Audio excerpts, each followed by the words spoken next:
iyo injineerada kale oo la shaqeynayay iyo wakaalada madaxdii isbadbedelaysay oo badnayd oo iyaguna qayb libaax ka qaateen dhismaha kan waxaa run ahaan sida uu soo sheegay isaguba ay ahayd ujeedo badan inaanu ka lahayn mar inaanu culimadanada dhismaha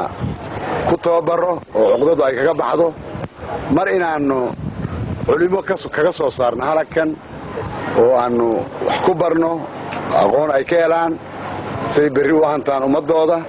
weeye gunaanadkii waxyaalo yar ka dhiman yihiin gunaanadkii intii faraha badneed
madaxweynaha Soomaaliya Jaale Maxamed Siyaad Barre madaxweynaha ku-xigeenada iyo mas'uuliyiinta kale ee dalka meelaha kale ay booqashada ku tageen si markaasi madaxweynuhu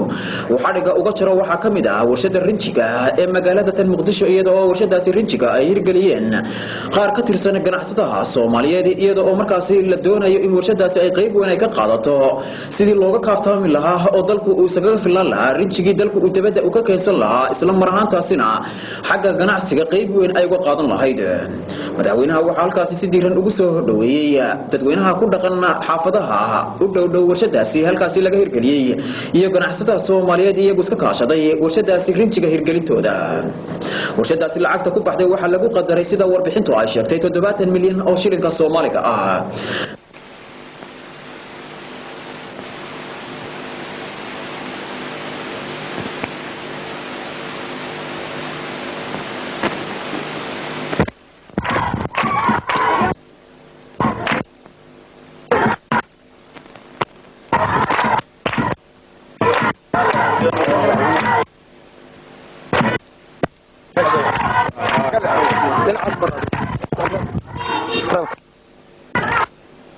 warshada rinjiga iyo qasaacadaadka samayso oo ay tahay mataqaana warshad qiimo u leh wadanka oo muddo badan ay mataqaana wax badan ay dibadda ka soo iibiyaan inaan kugu soo dhaweeyo in aad noo furtid oo nasiibka wanaagsan oo Oktoobar munaasabadaas leh aan mataqaana uga qayb galno qiimaha lacag oo mataqaana naga gashay waxa weeyo jaal madaxweyne markaan ku sheego waxa weeyo ilaa 70 milyan oo kala baxdo ilaa 30 milyan oo dhismo isku dhex jirto laba warshadood oo meeshan ku taalo mid qasaac iyo mid rinjiga samayso iyo masaajid garaashyo xafiisyo inta waxay ku kaceen qiimo ku dhan 30 milyan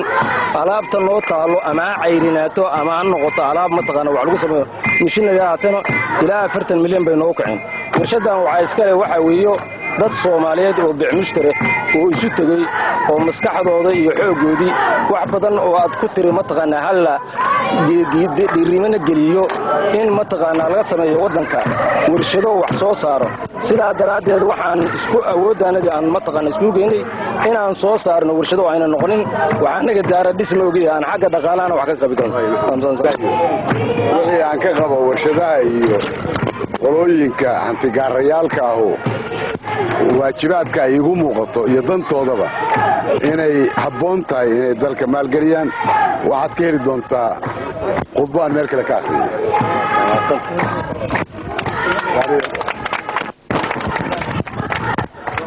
madaxweyne siyaad mashaariicda kale ee dhinaca hantida gaarka ah adhiga uu ka gooyay waxaa kale oo ka mid ah warshada baarafuunka oo iyaduna qayb weyn ka qaadan doonta iyadoo aynu ognahay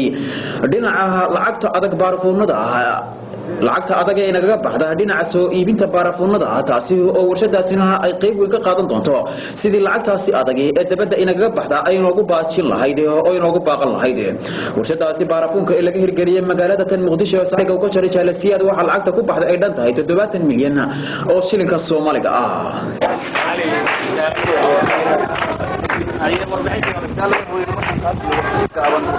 Puntland Cosmetic waxay sameynaysaa 3 nooc oo barfuun ah 3 nooc oo saliid ah iyo shampoo warshaddan waxay ku shaqaynaysaa xoogeedu waxa u weyn barfuun taasoo hadda ku shaqayso laga gacanka October maalgelinta waxaana siiyey bangiga horumarinta Soomaaliya taasoo dhan 12 milyan iyo 400 oo kun oo shilin gudaha waxaa ka dhisan xafiisyo warshadda bakhaaro iyo guryo shaqaale baar masaajid jaalisiyaad waxaan ka codsanaynaa inaad noo furto waxaan u soo jeedinayaa ninka warshadda leh magacaasa cali raaga warsame ammaan waana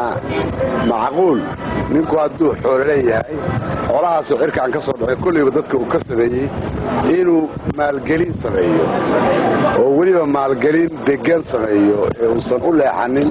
dullaal iyo waxaan qiimo lahayn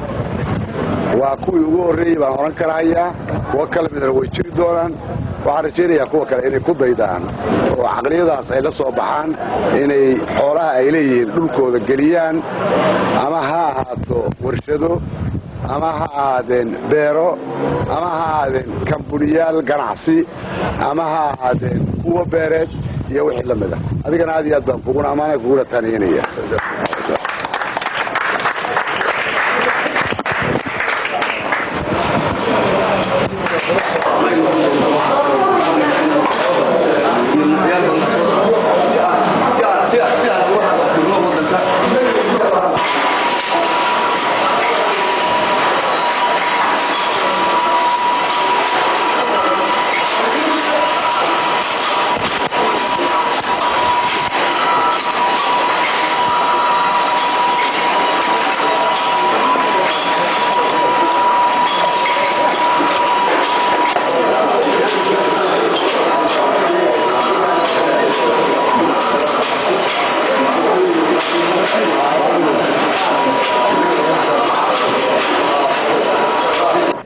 mashaariicda kale ee jaalasiyaad ka jaray waxa kale oo ka mid ah laarinta wadada u dhaxaysa kiiloomitir 4